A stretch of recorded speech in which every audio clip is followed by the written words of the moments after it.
Hinding-hindi na talaga ako babalik doon.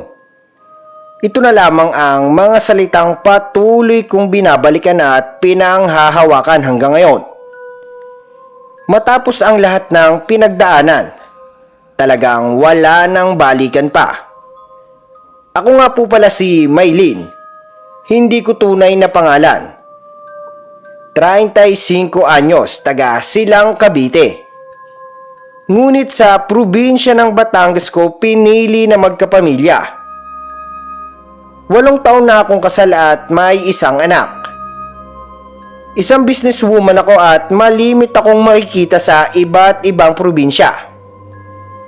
Dala ang mga kalakal upang ibenta sa mga pamilihan ng Metro Manila.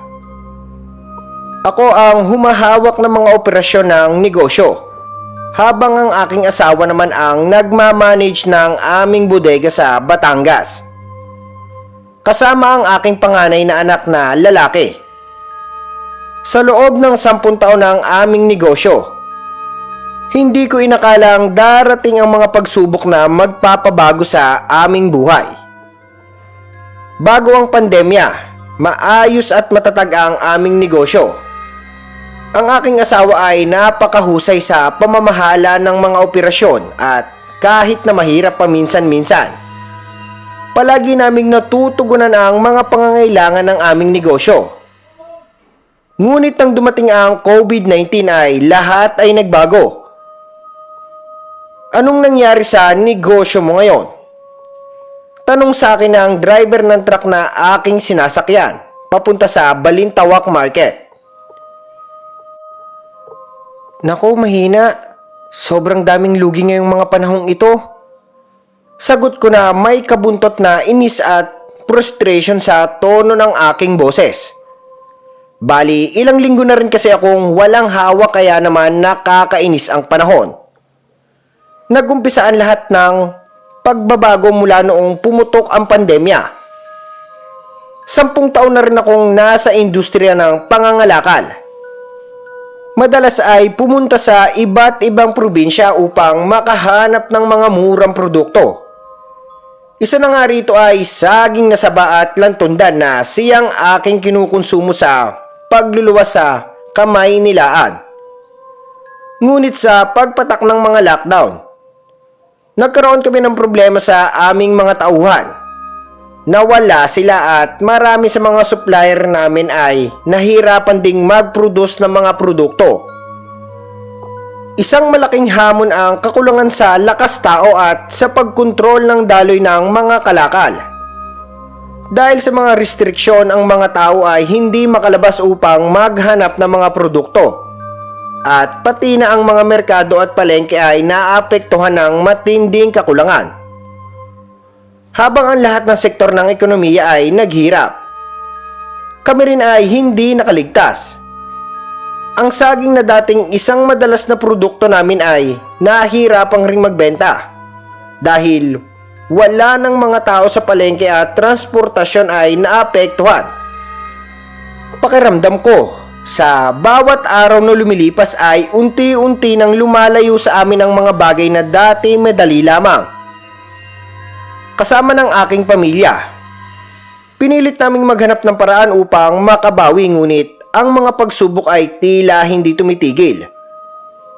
Pati na ang mga bodega at ang mga inventaryo ng mga kalakal ay natutunan naming ihiwalay dahil sa mga dagok na dulot ng pandemya. Mahal, uwi na muna kaya tayo sa Mindoro. Mas safe doon kaysa dito sa lungsod. Baka lalo tayong magkasakit dito. Wika ng aking asawa habang nag-aayos ng ilang paninda namin sa bodega. Sa bagay, may kaunti naman tayong ipon at para makalanghap din si Junjun ng hanging sariwa. Doon na muna tayo tumuloy sa dati nating bahay. Saad ko naman na parang ikinatuwa ng aking asawa. Tubong Mindoro kasi ang aking asawa at kadalasan dun nang gagaling ang halos ng kalahating porsyento ng aming kalakal. Pero umunti nga ito matapos maging biyahero na rin ang ilan sa mga tao doon. Pinalipas nga lang namin ang isang halos 2 linggong quarantine bago kami nakabalik nga ng probinsya. Medyo tahimik na nga ang paligid dahil na rin sa mga protocol ng barangay. Buti na nga lamang at frontliner kaming mag-asawa dahil nga sa pagbibenta ng mga kalakal, kaya naman di mahirap para sa amin ang makapasok. Medyo liblib yung lugar ng aking asawa pero ayos na rin yun kaysa naman sa magtiis kami sa lungsod na puro bahay lamang ang aming makikita. Mas maigi na rin yung kahit papano ay nakakapagtanim kami ng halaman para may mapaglaan na naman kami ng oras na mag-asawa. Hindi naman ganun kahigpit ang mga protocol sa mga barangay, kaya naman kahit papano ay nakakalabas pa kami para mamili ng aming pangangailangan. Siguro umabot kami ng ilang buwan sa ganung sistema hanggang sa tumawag ang isa sa mga kasyosyo ng aking asawa sa trabaho. Nagbigay ito ng malaking puhunan sa amin para maghanap ng kalakal dahil nga madami na ang naghahanap ng sariwang prutas sa merkado. Siyempre, tuwang-tuwa naman ako kasi nga may pagkukunan na kami ng pera kahit nasa probinsya lamang kaming dalawa. Sa mga malapit na kamag-anak muna kami nagtanong at sa kabutihang palad ay may nakuha naman kaming ahente para maging tagapamili sa kalapit na barangay. Doon nga ay nailuluwas na namin ang kalakal pero noong tumagal na nga po ay naiwan na kaming mag-ina sa bahay dahil nagdesisyon yung asawa ko na bumalik nga sa lungsod para mamahala ulit ng business namin doon. Ikaw na ang bahala dito. Medyo gumaganda na ang negosyo. Tatawag na lamang ako sa mga kalakal na kailangan ko. Tagubilin sa akin ng asawa ko bago siya umalis. Ingat ka. Huwag ka mag-alala. May nakausap na akong tao sa kabilang barangay para magdala ng kalakal sa atin. Sagot ko naman na may kaunting pag-aalala sa tono, pero umaasa na magiging maayos ang lahat. Medyo mahirap nga naman na makahanap ng mga tao na makakatulong, lalo na at may mga pagkakataon na ang mga ahente ay nagtatakda ng mataas na presyo. Ngunit sa kabutihang palad, kahit papano ay may nakuha pa rin akong mga tao na makatutulong sa amin sa paghahanap nga ng produkto. Hindi naman ako nag-aalala kahit na kami lang ng anak ko sa bahay. Nasa probinsya naman kami kaya't hindi ganoon kahirap ang maghanap ng tulong. Paminsan-minsan pa nga doon kami natutulog sa bahay ng aking biyanang babae. Siguro mga 5 buwan na nga ang nakakalipas simula nang umalis si Mister. Ngunit hindi ko talaga ito nararamdaman dahil nga tutok rin ako sa negosyo at sa pangangalakal. Magaan sa pakiramdam na kahit papano ay may magandang daloy ang aming negosyo dahil sa patuloy na pagtaas ng mga kaso ng COVID-19. Nagsimula nang tumaas ang pangangailangan sa kalamansi. Madalas kasi itong ginagamit bilang gamot laban sa ubo at sipon. Mga karaniwang sintomas na nag-uugnay sa virus. Kaya naman, ang aming kalamansi ay naging isa sa mga pangunahing produkto na hinihingi sa mga palengke.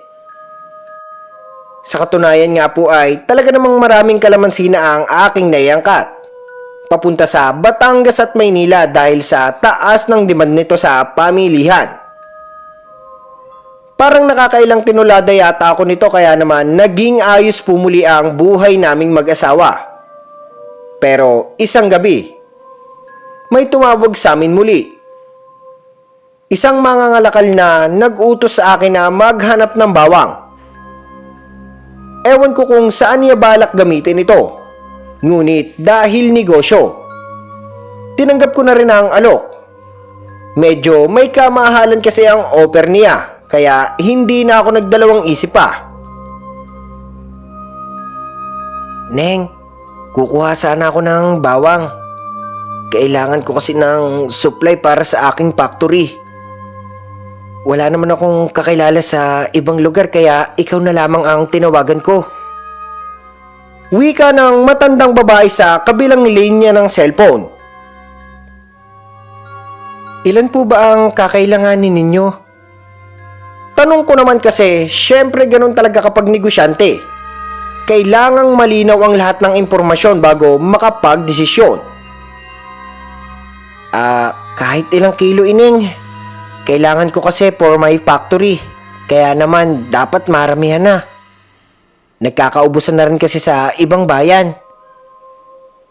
Sagot naman ng matanda. Siguro po, hahanap po muna ako. Tawagan ko na lang po kayo kapag may nahanap ako. Sagot ko naman na may halong kasiyahan at nararamdaman ko na natuwa siya sa aking sagot. Tuwang-tuwa din ako dahil malaki ang offer niya at syempre, kasunod din ang saya ng asawa ko. Dahil kahit papano ay nakakatulong ako sa negosyo. Pero ang malaking problema nga, wala namang taniman ng bawang sa probinsya namin. At kung meron man, nasa kabilang bayan pa. Kaya't kailangan ko pang maghanap ng ibang lugar kung saan ako makakabili ng bawang ng maramihan. Buti na nga lamang at may nakapagsabi sa akin na meron daw taniman ng bawang sa Lubang. Isang taniman ito pero nasa kabilang lugar pa. Mga 10 bayan pa ang tatawirin bago ito mapuntahan. Medyo may kalayuan pero syempre dahil sa malaking kikitain ay pinuntahan ko. Sa totoo lamang, wala talaga akong alam tungkol sa lugar na pupuntahan ko. Sa totoo lamang, wala talaga akong alam tungkol sa lugar na pupuntahan ko. Di naman ako matatakuting tao dahil marami na rin akong napuntahang lugar. Kaya naman nang nagpaalam ako kay Biyanan, hindi ko inisip na may masama akong papapuntahan. Pero bago ako umalis, pinayuhan ako ni Biyanan. Maylin, mag-iingat ka. Lalo na at ang Lubang ay nasa duluhan pa ha. Saka mahawa ka pa ng COVID. Ilang araw ka ba doon? Tanong ni Biyanan. May halong pag-aalala sa kanyang boses. Maghahanap lamang po ako, inay, ng mabibilhan ng bawang. Uuwi rin ako agad pag may nabili na. Saka di naman po siguro karamihan ng tao doon. Sagot ko sabay asikaso sa mga dadalhin ko. Ay siya, sige. Ingat na lamang ikaw. Ako na ang bahala kay Junjun dito. Dagdag pa ni Biyanan. Kaya naman medyo napanatag ang loob ko at naisip kong wala naman sigurong masama sa mga plano ko.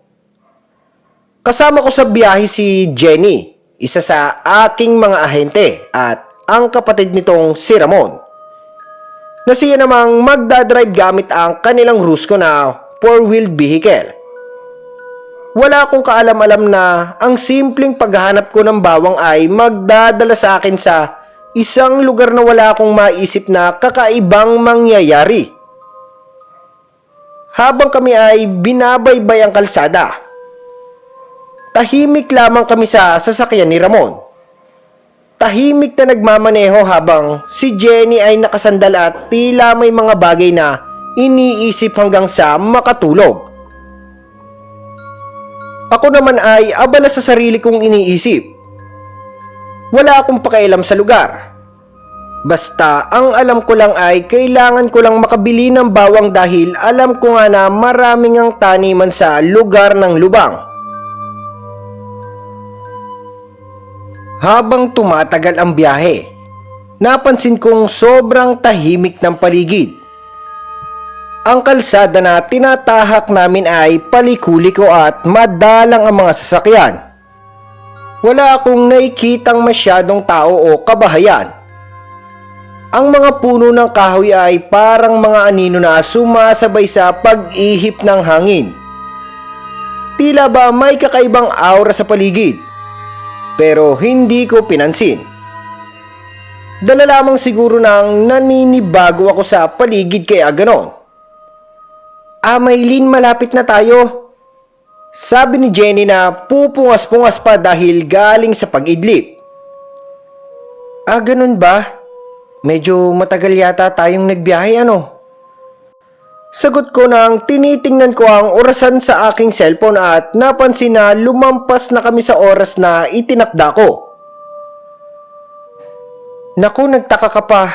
Sa bagal ba namang magmaneho ni kuya ay talaga namang magtatagal tayo? Haba kaya ng tulog ko? Sagot ni Jenny habang sumusulyap sa kapatid. Sadya bang walang mga tao dito? Kanina pa ako nagmamasid at ni isang tao wala akong makita sa daan. Nagtataka kong tanong habang binabaybay ang kalsada. Laging ganoon dito kapag ako'y dumadaan. Wala namang masyadong tao, baka gawa na rin ng pandemya. Sagot ni Ramon na tila matagal na siyang nakarating dito. Lagi ka ba andito? Tanong ko.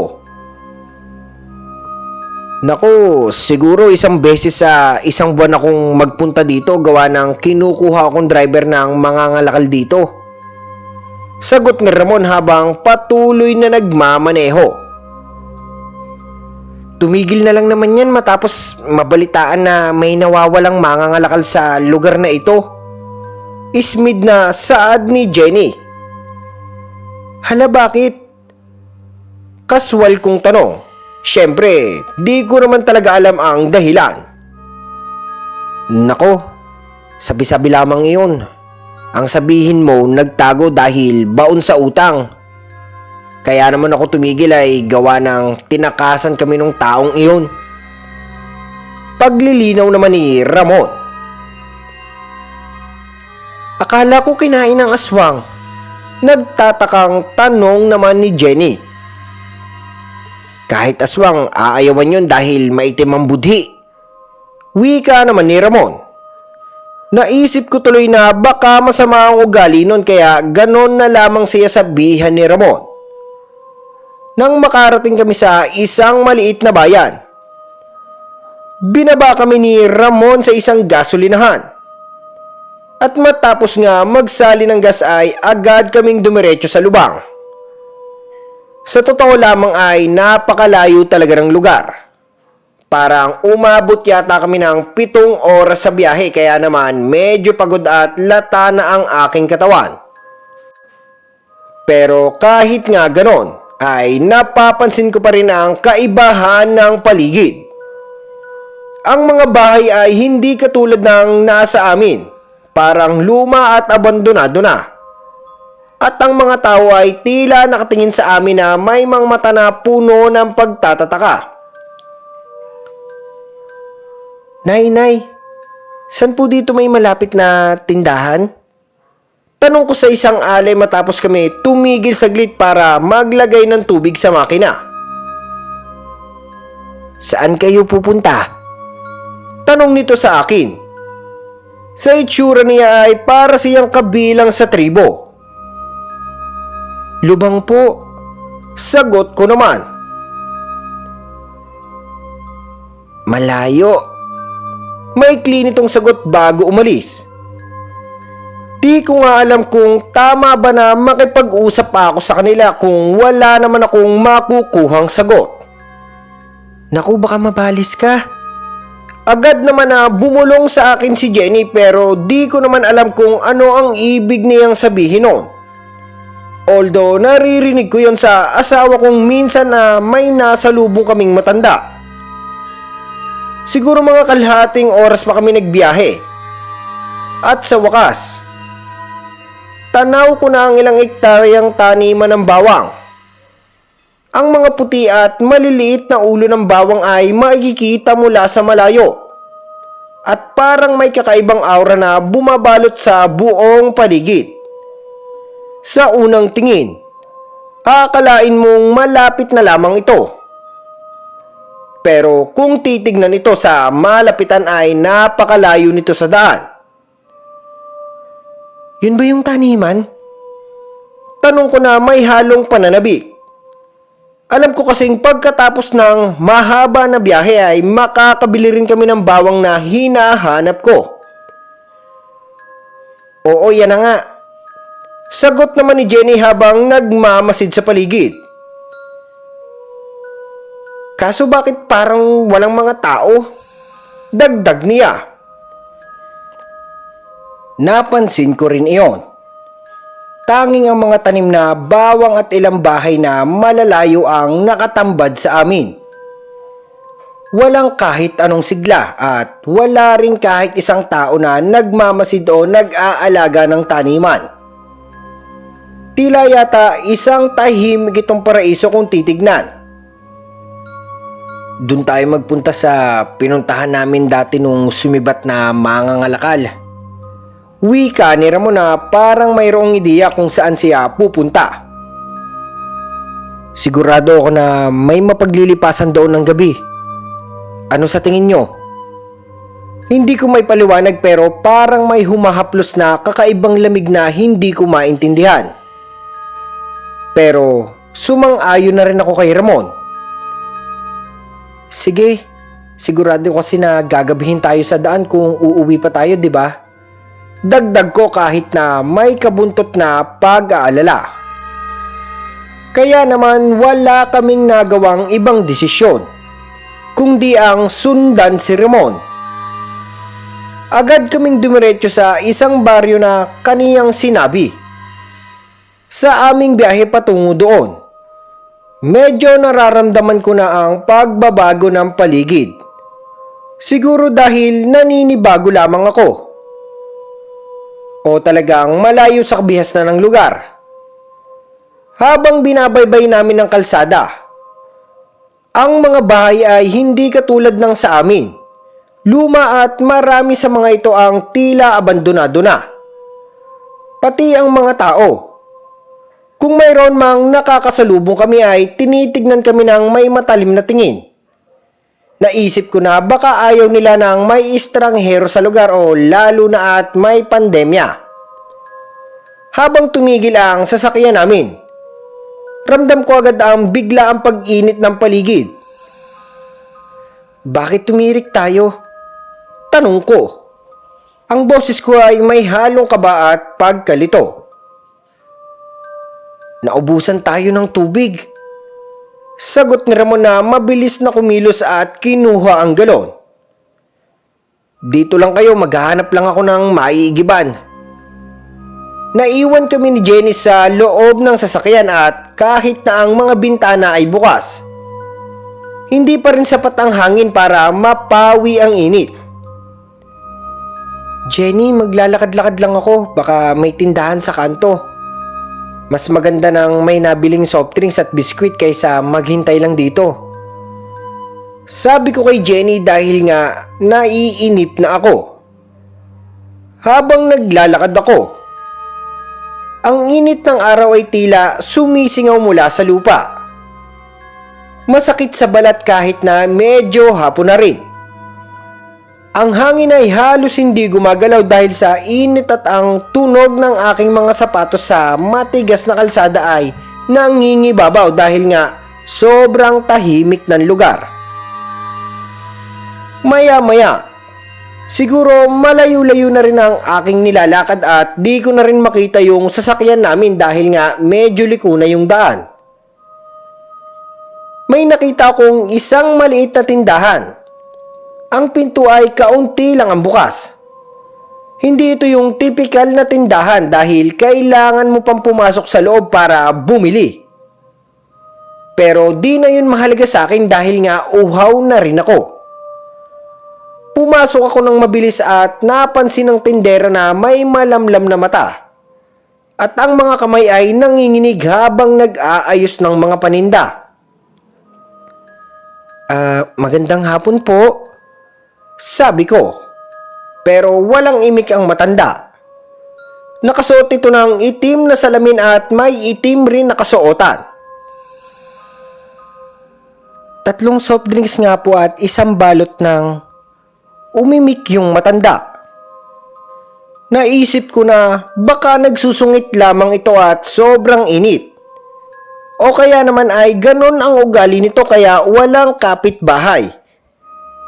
Inabot ko na lamang ang bayad at di ko na kinuha yung sukli. agad nga akong lumabas at bumalik sa aming sasakyan. Nakita ko nga na nagbubuhos na si Ramon ng tubig sa radiator kaya naman agad kong inabot yung soft drinks. Pagkaalis nga namin ay agad na tumingin sa akin si Ramon gamit ang salamin sa unahan. Saan galing to? May dala ka? Tanong ni Ramon habang nilalagok ang huling patak ng soft drinks. Tinuro ko ang direksyon kung saan ako naglakad at binanggit ang tindahan. Ngunit nang tumingin ako sa paligid ay isang matinding panginginig ng aking katawan ang nagpalaki ng mga mata. Sa lugar na tinuro ko, sa halip na makita ang tindahan, isang malaki ng puno ng akasya ang sumalubong sa aking mga mata. Malalaki ang mga sanga nito. Mataas ang pinakapuno na parang may mga mata na nagmamasid sa aking bawat galaw. Paanong nauutal kong wika? Hindi ko kayang ipaliwanag ang aking nararamdaman. Parang may malamig na hangin na dumaan sa aking katawan. At ang bawat hibla ng aking buhok ay parang tumatayo bigla, dala ng aking takot. Si Jenny ay mabilis na lumapit sa aking tabi at ang mukha niya ay puno ng takot. Nako, Maylin, naingkanto ka yata. Naubos ko pa naman yung soft drink at biskwit. Takot na wika ni Jenny habang ang mga mata ay tila nagmamasid sa paligid. Hindi ko alam kung saan nanggagaling ang lakas ng takot sa katawan ko. Pero sa kabila ng lahat, ang aking mga mata ay nananatiling nakatutok sa puno. Nanlaki ang mga mata ko at hindi ko kayang isalaysay kung ano ang nararamdaman ko. Hindi ako makapaniwala na hindi tindahan ang pinasok ko kundi isang lugar na hindi ko matukoy. Isang lugar na hindi kayang ipaliwanag ng kahit na sino. Buti nga napawi ang uhaw mo dahil sa binigay niyang soft drinks. Sabay na saad ni Ramon. Habang patuloy ang halakhak niyang hindi ko kayang ipaliwanag. At mabait yung engkanto. Tignan mo, nakalabas ka pa sa puno. Parang walang anuman sa kanya. Ang tono ay magaan, parang wala sa lugar ang takot. Tama na, Ramon, natatakot na ako. Sambit ko habang hinahaplos ang aking braso. Pakiramdam ko nga nagtatayuan, maging ang aking braso. Gusto ko sana ay balita ang nangyari sa biyanan at mister ko pero walang signal sa lugar. Habang nagbabiyahe nga kami ay di namin maiwasang di magkwentuhan tungkol sa nangyari. Mga 4:00 ng hapon nung nakarating nga kami sa baryo sa duluhan ng lubang. May ilang tao kaming nakita pero di sila makatingin ng diretso. Nakakapagtaka nga at anong layo nila sa taniman ng bawang. Manong, sino po kaya yung may-ari ng bawangan dito? Nagtatanong-tanong kami sa paligid. Si Don Oka po, pero wala pa siya. Dumito muna po kayo habang hinihintay. Paparating na rin iyon. Sagot naman noong lalaking kausap namin. Sige po, salamat. May number po ba kayo ni Don Oka? Muli kong tanong dahil nga medyo hapon na at kailangan ko ng madaling kasagutan para maipaalam ko na agad sa buyer ng bawang. Nako, meron po sana. Ang problema nga lamang ay wala namang signal dito. Sa taas pa ng bundok meron. Sagot naman ng matandang babae. Dahil nga Sir Gembal ay desperado ako ay hiningi ko nga po yung numero doon sa babae. Salamat po ate. Sang banda po ang daan sa signalan? Wika ko habang tinatype ang numero ng may-ari ng bawang. Doon po. Ingat na lamang po kayo at medyo kakahuyan doon. Sagot naman ng babae.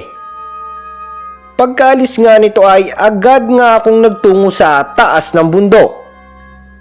Naiwan nga pala si Ramon para mag-intindi ng aming sasakyan at si Jenny naman ay di na sumama at hinahapo daw siya sa paglalakad. Medyo maganda ang tanawin at kitang-kita nga mula sa kalayuan ang malapad na taniman ng bawang.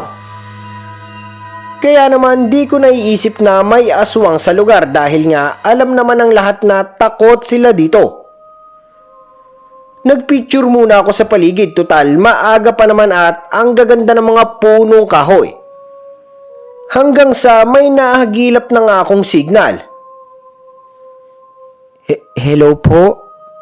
Magandang hapon po. Ako po si Maylin. Naghahanap po ako ng mabibilhan ng bawang at nakita ko po yung taniman nyo sa Facebook. Ang mabilis kong pagpapakilala. Halataan ka ba sa aking boses dahil medyo may kalayuan nga yung signal na pinuntahan ko? Subalit, hindi ko inasahan na agad akong pagbigyan ni Don Oka. Ay, buti na lamang po at nagsabi kayo ng maaga. Bukas po ang anihan niyan. Ilang tinulada po ba ang order nyo, madam? Sagot ni Don Oka na medyo natuwa sa aking pag-contact. Kahit ilan po, sabihin nyo lamang po ang takdan yung presyohan pag nagkita po tayo. Andito naman po ako sa lubang para personal kong makita ang produkto. Sagot ko naman habang paupo-upo sa isang malaking bato habang tumitingin sa paligid. Ramdam ko ang lamig na dulot ng mataas na lugar na iyon. Ang mga puno sa paligid ay nagsisilbing mga anino sa ilalim ng mainit na sikat ng araw. Pero may nararamdaman akong kakaibang kabang kumikilos sa aking katawan. Ay nako, pasensya na. Bukas pa ako ng tanghali makakapagpareyan. May inaasikaso pa ako dito sa munisipyo. Siguro mas maganda kung usap na lang muna tayo sa telepono kung magkano ang bentahan. Tapos padala ko na lamang sa aking mga tauhan sa baba ng bayan. Suwestyon ni Don Oka. Ay sige po, pero baka bukas na rin po kami makauwi at gagabihin kami sa daan. Sabi ko, ang tono ko na medyo nag-aalangan. Sige. Ingat na lamang po kayo. Dagdag pa ni Don Oka bago nito ibaba ang telepono. Matapos nga kami mag-usap, agad kong tinawagan ang buyer at nagpatuloy ang aming pag-uusap. Hindi ko na malaya na habang abala kami sa tawag, lumilipas na ang oras. Sa mga sandaling iyon, nakaramdam ako ng kakaibang bigat sa aking pakiramdam. Habang tinitingnan ang mga puno sa paligid, nararamdaman ko ang malamig na hangin na dumadaan sa aking likod. Tila may mga mata na nagmamasid mula sa likod ng mga sanga. Ngunit pinilit ko na lamang na magpatuloy. Matapos ang tawag, tumahimik ang paligid. Ang araw ay unti-unting lumulubog at ang buong kalingatan ay naging kahil. Nagandahan nga ako sa paligid kaya nagdesisyon akong kumuha ng litrato ng paglubog ng araw upang kahit papaano magkaalaala sa lugar na iyon. Habang minabasdan ko ang mga kuha ko, isang kakaibang pakiramdam ang dumaan sa aking katawan. Ang mga larawan na hawak ko sa aking cellphone ay tila may humihila sa akin para tignan ito ng mabuti. Kaya habang ini-scroll ko ang mga ito, may isang larawan na nagpahinto sa akin. Ang aking mga mata ay biglang lumaki sa pagkabigla. Sa isa sa mga kuha, may nakatagong nilalang sa likod ng isang malaking puno. Halos hindi ko ito makita agad pero sa bawat pag-zoom sa camera, unti-unti kong naaaninag ang isang porma sa likod ng matataas na sanga ng puno. May isang nilalang na nakasilip na ang itsura ay hindi ko kayang ipaliwanag. Pinilit ko pang mag-zoom ng mas malapitan at doon ko nasilayan ang buong muka ng nilalang na nakatago sa likod ng mga sanga. Ang mga mata nito ay malalaki, maitim at parang walang katapusan. Wala ni isang kislap ng buhay mula sa mga mata nito. Ang dilim sa paligid ng mga mata ay parang walang katapusan. Wala itong puti kundi purong itim. Ang paligid ng mga mata nito ay may mga ugat na tila may dumadaloy na itim na dugo sa mga ugat nito na parang hindi mula sa isang ordinaryong nilalang.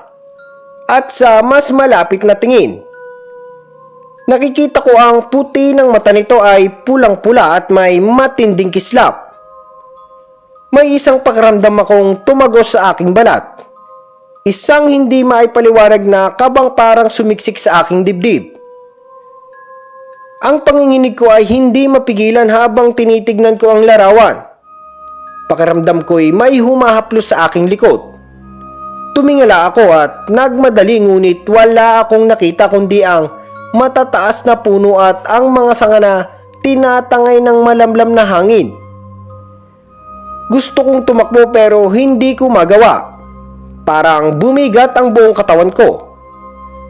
Gusto kong lumayo, ngunit ang mga paa ko ay parang nakaangkla sa lupa.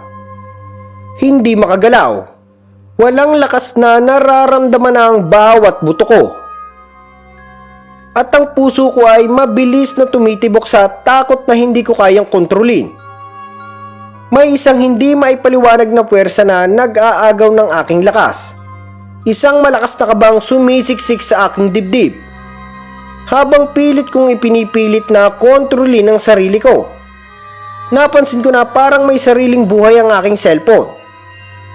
Ang mga kamay ko ay nanginginig habang pinipilit kong patayin ito ngunit hindi ko magawa. Bawat pindot ko ay parang walang epekto. Ang screen ay patuloy na nagpapakita ng mukha ng nilalang na iyon. Ang nilalang na patuloy na nakatingin sa akin. Ang mga mata nitong malalaking itim na parang naglalaman ng walang katapusang dilim. Lumingon ako. Pilit na ipinaglalaban ng sarili kong katawan na gumalaw at doon ko nasilayan ang pares ng mga mata na matatalim na nakatingin sa akin mula sa likod ng puno ng mangga. Ang mga mata na iyon ay nananatiling hindi kumukurap. Hindi nagbabago ang mga mata ay nananatiling nakatingin sa aking direksyon. Hindi ko kayang ibaling ang aking mga mata sa ibang lugar. Parang nais lamang nitong makipagtitigan sa akin at kahit napilitin ko na ibuka ang aking mga bibig para humingi ng tulong ay hindi ko magawa. Halos manlaki naman ang aking mga mata. Dahil unti-unti itong lumalabas mula sa likod ng mga puno. Parang isang anino na nagiging hugis tao na dahan-dahang nagpapakita ng sarili sa akin. Isang babae ngunit hindi tulad ng unang babae na nakikita ko. Siya ay may mahabang buhok na parang tuyo at buhaghag at parang matagal nang walang ligo. Walang ekspresyon ang mukha nito. Walang emosyon sa mga mata. Tinutok niya ang kanyang mga paningin sa akin. Walang anuman kung hindi ang kakilakilabot na titig na parang may nais siyang sabihin o iparating sa akin. Sobrang lamig ng hangin na dumaan at ang aking katawan ay napuno ng panginginig at kahit na ganon ay nagawa ko pa ring igalaw ang aking mga bibig. Sino po sila? Nauutal kong tanong. Ang mga kamay ko ay patuloy na nanginginig. Hindi ko na alam kung ang takot ko o ang malamig na hangin ang nagpapalakas sa panginginig na iyon sa aking boses. Ngunit hindi siya sumagot. Walang salita. Walang anuman kung hindi ang katahimikan ng paligid na lalong nagpalakas ng takot sa aking dibdib. Alam kong may masama itong balak. Akala ko sa pandemya ako mapapahamak. Yun pala sa mga aswang na ito. Maya-maya nga po ay ang kanyang mga labi ay dahan-dahang lumapad. Walang emosyon, Walang kung anuman, basta ngumiti lamang ito ng pagkalapad-lapad na mas nagpatindi ng aking pangamba. Para akong nasa isang horror film dahil dun ko po lamang nakikita ang ganoong itsura. At habang nakatitig siya sa akin, ramdam ko ang takot na gumagapang sa aking katawan mula sa kanyang mga ngiti. Ang mga mata ng babae ay hindi nagbago. Hindi kumurap at patuloy lang siyang nakatingin sa akin. At ang lahat ng nararamdaman ko, ang mga puwersa ng dilim na dahan-dahang bumabalot sa akin ay nagsanib at sa isang iglap, hindi ko na kayang magsalita muli. Ewan ko, pero parang may busal ang aking bunganga dahil biglang umurong ang aking dila. Pero ramdam ko ang luha ko na umaagos sa aking pisngi. Mabigat at mainit na tila hindi kayang pigilan ng aking mga mata. Kaya halos mapaihina ako sa aking salwal. Di ko na nga alam, Sir Gimbal, kung bakit ako napasok sa ganitong problema. Sobrang nakakatakot dahil syempre akala ko mga kwentong bayan lamang ang mga aswang. Pero ngayon ay nandito sila at humahabol sa akin. Ang lahat ng ito ay parang isang masamang panaginip, pero alam ko at nararamdaman ko na ang nilalang na iyon ay hindi panaginip. Unti-unti, humakbang siya. Mabilis ngunit tahimik, at ang bawat takbang niya ay naririnig ko sa loob ng aking tenga. Ang kanyang ngiti ay lumapad at naglabas ng mahabang dila. Ang kanyang ngiti ay lumawak na parang tuwang-tuwa pa sa nangyayari, at ito ay umabot sa mga tenga niya. Kaya't ang itsura ng mukha niya ay nagmukhang isang nakakatakot na nilalang mula sa kailaliman ng impyerno. Mukha siyang demonyo.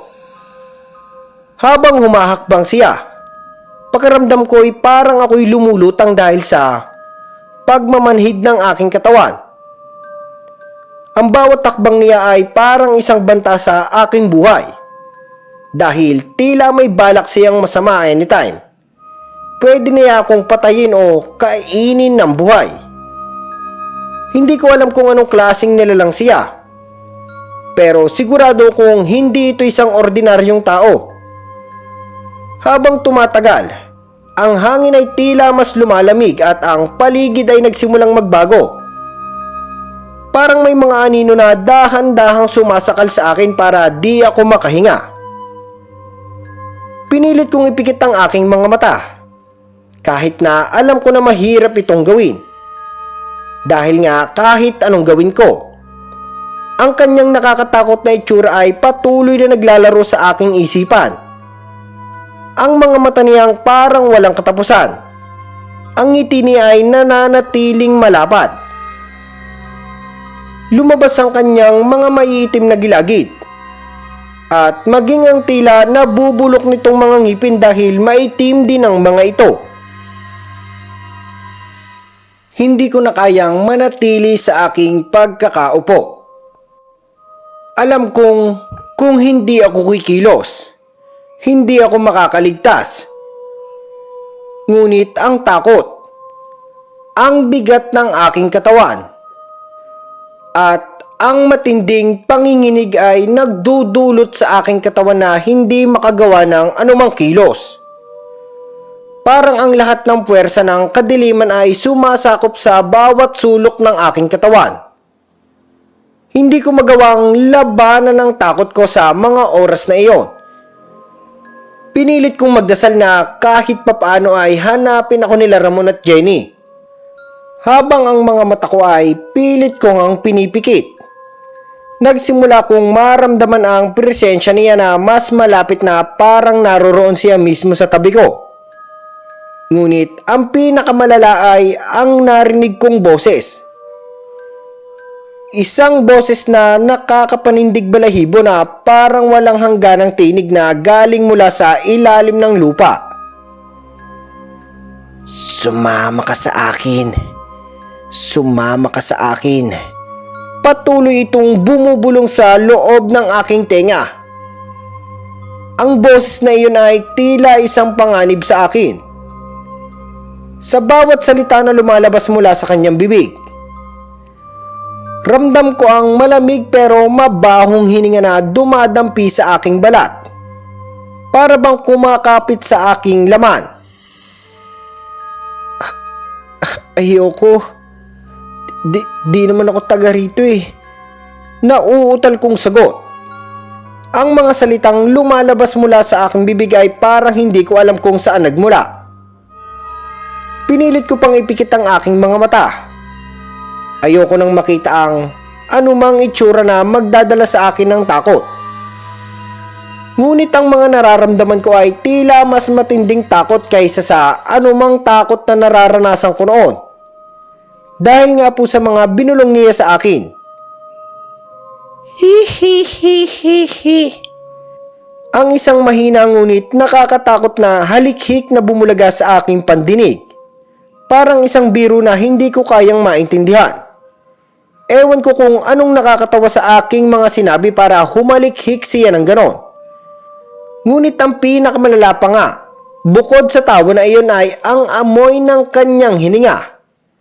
Isang malansang amoy, parang amoy ng sariwang dugo na umaagos mula sa kanyang bunganga.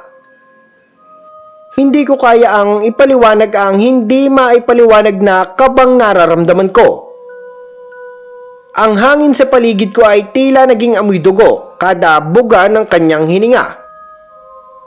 Ang amoy na iyon ay sumasakal sa aking dibdib. Parang bumabaliktad ang aking sikmura dahil sa lansa nito. Pero wala po akong magawa. Pakiramdam ko kasi, Sir Gimbal, ng mga oras na iyon, ako ang gagawin niyang biktima.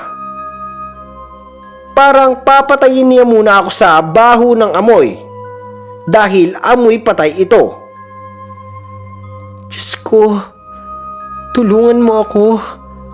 Bulong ko sa hangin habang patuloy na nanginginig ang aking mga kamay. Saglit pa nga ay nararamdaman ko ang kakaibang haplos sa aking braso. Ang matutulis nitong kuko ay unti-unting gumuguhit sa aking laman. Hindi ko na talaga alam ang gagawin ko. Basta't patuloy lamang ang panginginig ng aking tuhod.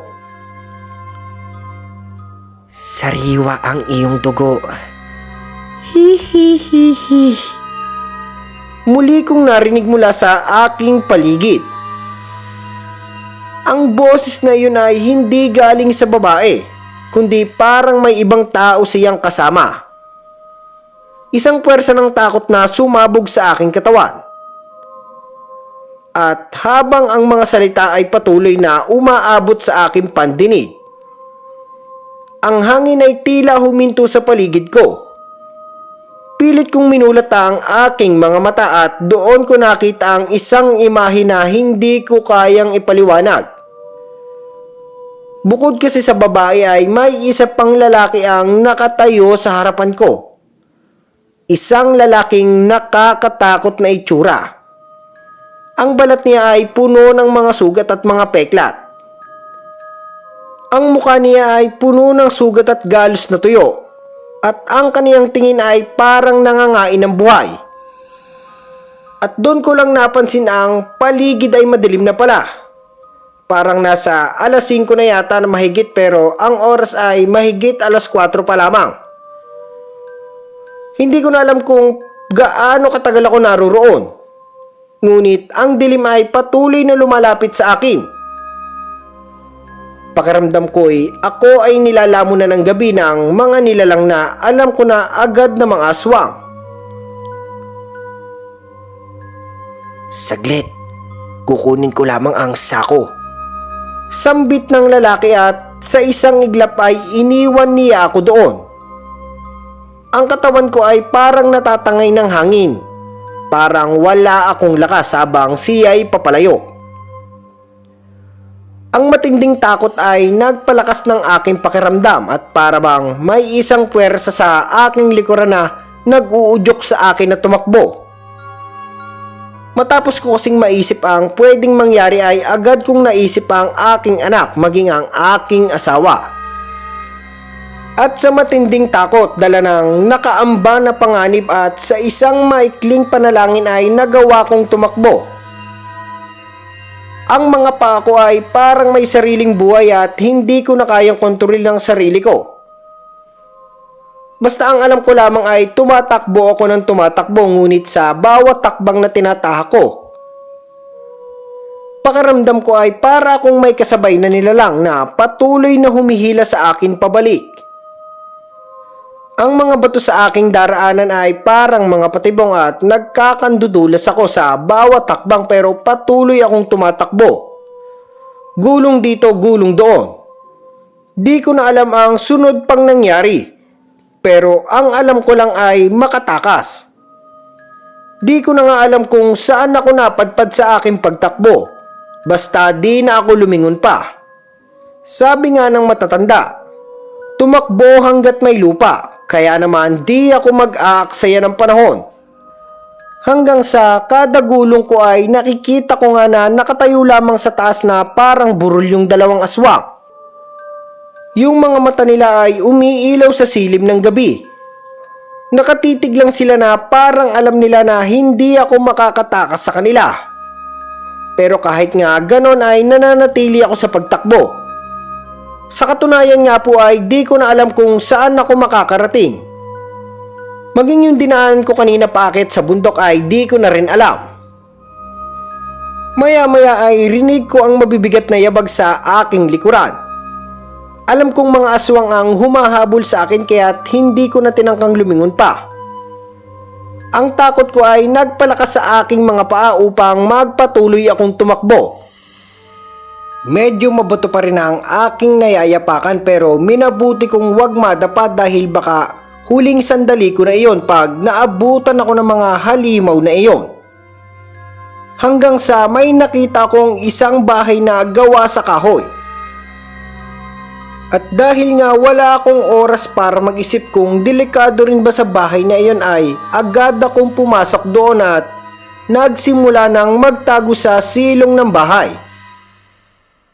Sarado ang pinto nito at bintana at medyo masukal ang paligid nito kaya alam kong wala ng tao doon. Lumingon-lingon ako. Tinignan ang paligid, ngunit ang naririnig ko lang ay ang yabag ng mga paa ng aswang na parang malapit na sila sa aking kinaroroonan. Hindi ko kayang huminga ng maluwag na takot ako noong mga oras na iyon. Dahil nga baka marinig nila ako. Sumiksik ako sa maliit na siwang ng silong ng bahay. Pinilit kong itago ang aking katawan mula sa mga mata ng mga nilalang na humahabol sa akin. Ang malamig na hangin ay umihip sa bawat siwang ng kahoy. Ngunit hindi ito nakatulong upang mapawi ang init ng aking katawan. Dahil doon ko lamang nararamdaman ang pagod mula sa aking pagtakbo. Tagaktak ang aking pawis at ramdam ko ang mabilis na pag-akyat ng aking dibdib. Parang may isang mabigat na bagay na nakadagan sa aking dibdib. Ang bawat hinga ko ay nagiging mabigat. At sa bawat pagbuga ko ng hangin ay parang naririnig ko ang pag-uunahan ng aking dibdib. Maya-maya nga ay naging mas malapit ang yabag ng mga paa ng mga aswang. Ngunit natatakot akong sumilip dahil baka makita nila ako at isang pagkakamali lang. At baka di na ako makita ng aking asawa at anak. Sinilip ko ang aking cellphone at nandun pa rin yung itsura ng aswang sa aking gallery. Kaya naman lalo akong natakot, baka kasi bigla na lamang akong hilahin ito kaya pilit akong nagdasal ng taimtim. Kahit nga nanginginig pa rin ang aking katawan sa takot. Maya-maya nga ay ramdam ko ang mga yabag na papalapit.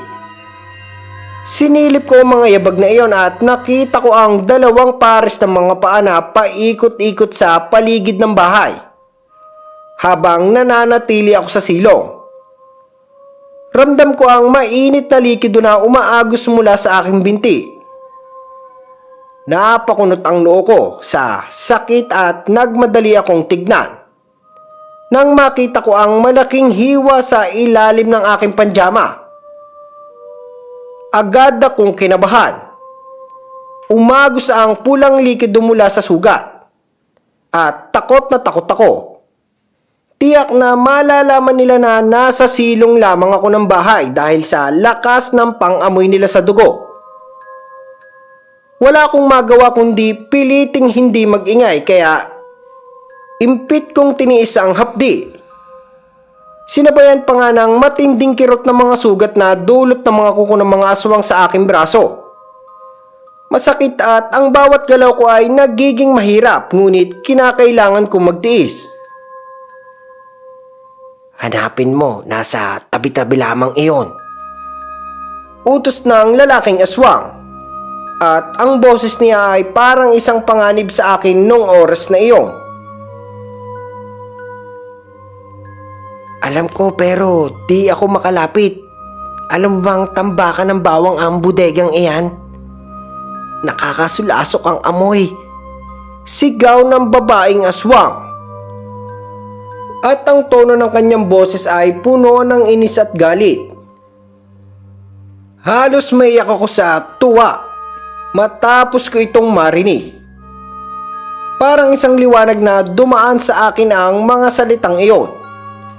Kaya pala sila hindi makalapit dahil sa mga bawang na nasa loob ng bahay. At nagkaroon nga ako ng pag-asa na hindi nila ako matutuklasan. At sa pagkakataong iyon, alam kong nasa ligtas akong lugar. Hindi ko na kailangan tumakbo o magtago pa. Ang tanging kailangan ko na lang ay maghintay at magdasal na may isang tao na magliligtas sa akin. Parang umabot yata ng kalahating oras silang paikot-ikot sa lugar. Mangyak-ngyak naman akong naghintay ng pag-alis nila. Hanggang sa marinig ko ang malakas na tawag nila Ramon at Jenny. Tara na, may mga taong paparating. Nanghihinayang na wika ng lalaking aswang. Siguro nakailang ikot pa sila bago nila lubayan ang lugar. Sa katunayan nga po ay di ko na rin alam ang sunod na nangyari. Maylin, nasan ka? Sigaw nila pero di ko magawang sumigaw pabalik. Dahil nga sa pagod at takot pa rin na bumabalot sa akin ng mga oras na iyon. Hanggang sa nagdilim na lamang ang aking paligid habang patuloy ko pa rin naririnig ang boses ng mga taong naghahanap sa akin. Basta nagising na lang ako na nasa ospital. Pilit nila akong tinatanong kung anong nangyari. Pero ang tanging naipakita ko lang sa kanila ay ang isang picture sa aking gallery. Pero noong sila naman ang nagkwento tungkol sa nangyari ay bigla na lang akong natulala. Ayon kina Ramon at Jenny ay nakita raw nila ako sa ilalim ng bodega ng bawang. Matapos nilang suyuri ng bundok na pinuntahan ko. Sinamahan daw sila ng ilang mga tao mula sa lubang dahil matagal na raw akong hindi bumabalik. Delikado nga raw talaga ang lubang. Pero hindi pa nila alam kung saan nga nakatira ang mga aswang. Sabi nila, kada gabi bumababa ang mga ito para mangain ang mga alaga nilang hayop. Pero hindi raw mahuli-huli ang mga aswang dahil nag-aanyong aso o kaya ay baboy mo sila para makatakbo agad. Swerte ko na lang at sa bodega ni Don Oka ng bawang ako napunta. Ito raw kasi ang kinakatakutan ng mga aswang. Kung wala ako doon, siguro hindi ko na naranasan buhay ko ngayon. Matapos ko nga po marinig ang kwento nila ay halos di ako makakapaniwala. Tumawag na nga rin daw si Don Oka at humingi ng simpatya sa nangyari sa akin. Buti nga daw at nakaligtas ako. Sabi naman ni Jenny ay napadala na daw ang mga bawang sa buyer nito. Doon ko lang nalaman na matagal na pala ako sa ospital. Nagustuhan nga daw ng buyer ang mga bawang kaya naman gusto nito ng mas marami pa. Kaya naman noong tinanong nila ako kung babalik pa raw ako sa lubang para bumuli ulit ng bawang ay di na lang ako umimik. Basta ang alam ko, hindi na ako babalik doon kahit kailan. Ayaw ko na muling mapahamak pa. At kahit nga po 5 taong mahigit na ang nakakaraan ay sariwa pa rin sa akin ang bangungot na nangyari sa akin. Pakiramdam ko na sa tabi-tabi lamang sila. Maniwala man po kayo o hindi, totoong may aswang at baka isa rin kayo sa mabiktima nila. At isa nga na aking pinanghahawakan, ang picture sa cellphone ko at ang mga galos sa aking braso. Hanggang dito na lamang po, Sir Gimbal. At sana ay makaligtas din kayo sa mga aswang kung sakaling kayo naman ang makaengkwentro nila. Maraming salamat po at sana ay mapili niyong maiere ang aking kwento. Hanggang dito na po lamang. At dito na po nagtatapos ang ating kwento. At sa mga bago po sa ating channel ay mag-subscribe na po kayo at huwag kalimutan i-hit ang notification bell button para maging updated kayo sa mga susunod pa nating video.